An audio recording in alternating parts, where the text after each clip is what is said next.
एक बूढ़ी माँ अपने कमरे में सो रही थी। तभी उसे बेटे और बहू के कमरे से उनकी बातें सुनाई दी।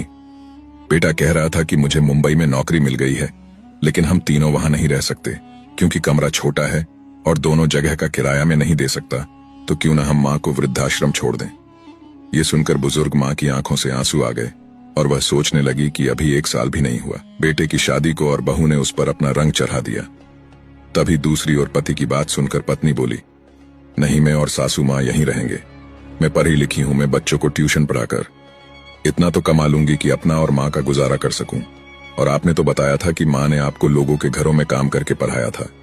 सोचो, अगर माँ भी आपको किसी अनाथाश्रम में छोड़कर अपना जीवन शुरू करती तो क्या आज आप यहाँ होते। आप मुंबई में जब सेटल हो जाना तो वहां पर एक बड़ा कमरा ले लेना, तब हमें भी बुला लेना। वैसे भी माँ वृक्ष सामान होती है, वो सिर्फ छाया ही नहीं फल भी देती है। बहू की बात सुनकर माँ की आंखों में आंसू आ गए और उसे भी समझ आ रहा था कि उसे बहू के रूप में एक बहुत अच्छी बेटी मिली है।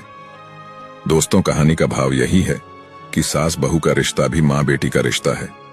अगर कुछ प्रेम सम्मान देने की कोशिश हो तो सच में ये रिश्ता बहुत प्यारा है, जो घरों को और परिवारों को जोड़ने में एक महत्वपूर्ण